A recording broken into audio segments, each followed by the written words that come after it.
All right, let's get straight into it. We're tackling a massive puzzle for psychologists, and honestly, a topic you've got to absolutely nail for your AQA A-level exams. How on earth do you actually measure something like stress? Just think about that for a second. What really gets to you? Is it the huge, ground-shaking life events that wear you down? Or is it more like a dripping tap, that constant, daily frustration of the little things going wrong? This question right here is the very heart of the debate between the two main ways we're going to break down how to measure stress. So, here's our game plan for this explainer. First, we'll quickly look at why we even try to measure stress. Then we'll dig into the core AO1 knowledge on the two big scales you need to know. After that, we'll apply it to the real world. That's your AO2. And then the big one, the AO3 critical evaluation, before we wrap it all up with a final verdict that'll be perfect for your essay conclusions. Sound good? Let's go.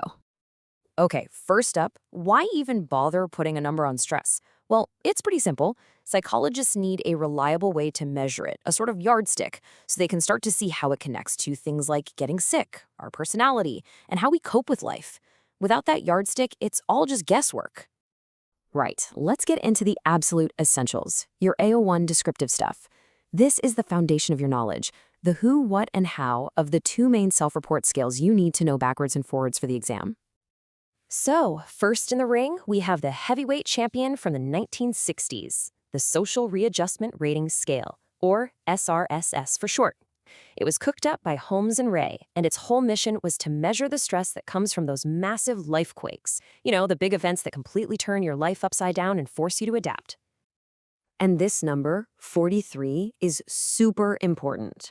Holmes and Ray didn't just pluck it out of thin air. They went through over 5,000 medical records and found that there were exactly 43 specific life events that kept popping up right before a person got sick. And from that list, they created a scoring system using something called life change units, or LCUs. Now, this is the really clever bit. They realized that any change, whether it's good or bad, forces us to readjust. It uses up mental energy, and that makes us vulnerable.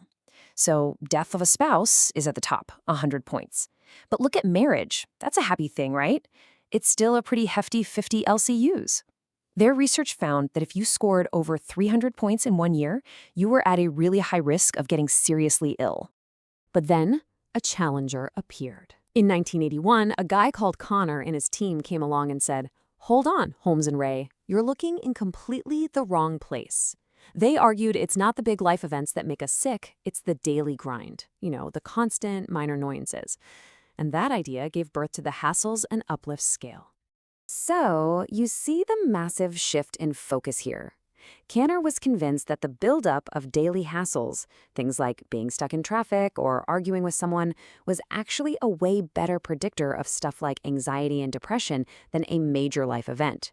But, and this is important, he also looked at the other side of the coin, uplifts, those little positive moments that could act as a sort of buffer protecting you from the stress of the hassles. Okay, AO1 is in the bag. Now for AO2, the application part. This is where you really start to shine, where you go from just describing these scales to actually using them, making those brilliant synoptic links across different parts of the course that examiners absolutely love to see. Let's use a classic example to bring this to life. The first-year uni student. Just picture it. You're moving away from home, starting a new course, trying to make new friends. On the SRSS, each one of those events starts racking up the life change units. This could be a perfect explanation for why so many students get freshers' flu. That big cluster of major life changes might just be hammering their immune system. Now let's switch gears and apply the hassle scale. Think about a teacher's day. The photocopier breaks. One class is being difficult. An angry email pings in from a parent. None of these are major life events, right? But it's the constant drip, drip, drip of these little hassles that adds up. The HSU explains so well why a teacher might feel totally burnt out by the end of the term, even if, on paper, nothing big has actually happened. It's the accumulation of all the small stuff. Now this is a beautiful cross-spec link for a big 16-mark essay. How do these paper and pen questionnaires actually connect to our biology? Well, a high score on either the SRRS or the Hassles scale is a pretty good indicator that a very real, very physical stress response is kicking off inside the body. Let's just walk through the chain reaction. A high stress score suggests your HPA axis, that's your body's main stress response system, is going into overdrive, pumping out the stress hormone cortisol. And if that's happening all the time, that chronic cortisol can suppress your immune system. For instance, by reducing the activity of your natural killer cells. The result? You're way more likely to catch that cold that's going around. Studies like Kiecolt-Glazer's on stressed medical students showed this link perfectly. And here's another fantastic link, this time over to psychopathology. Research by Butter's team found a really strong connection between the number of daily hassles students reported and their symptoms of depression. You can explain this in two ways. From a cognitive point of view, every little hassle reinforces those negative beliefs about yourself and the world. And from a biological view, all that cortisol we just talked about can mess with your levels of neurotransmitters like serotonin, which we know is a key player in depression. Okay. We've described the scales, we've applied them. Now it's time for the all-important AO3, the critical evaluation. Let's put these scales on trial, weigh up the evidence, and figure out their strengths and weaknesses. This is where you get those top band marks. A really smart exam technique is to evaluate a key study using the GRAVE framework. Let's try it with Ray's famous study on US Navy sailors. So, G for generalizability. Not great. It was an all-male, young military sample, hardly representative of you and me. R for reliability.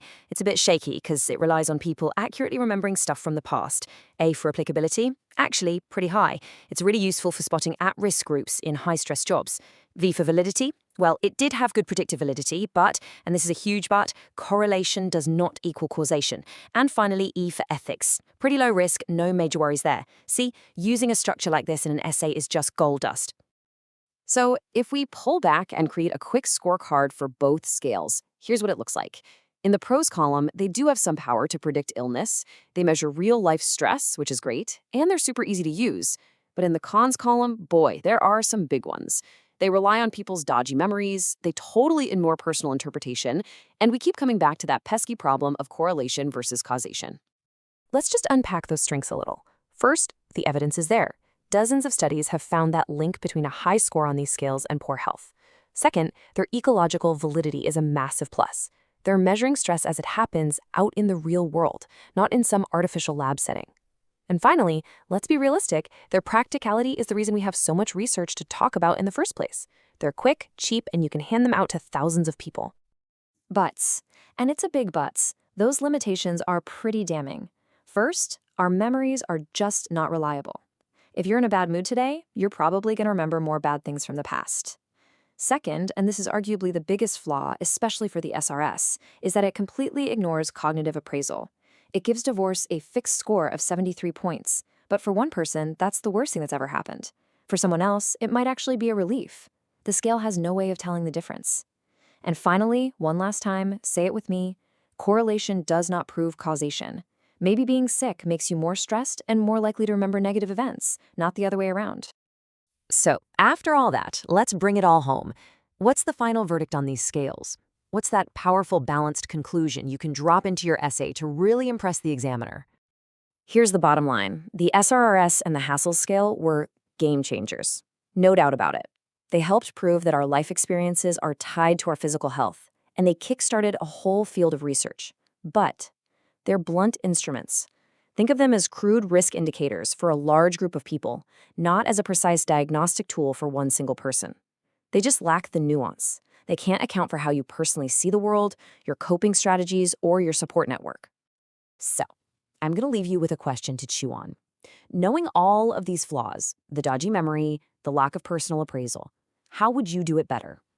If you had to design a stress scale for today, what would you include to make it more accurate? Seriously, thinking about that is one of the best ways to lock in your critical understanding of this whole topic. Thanks for joining me.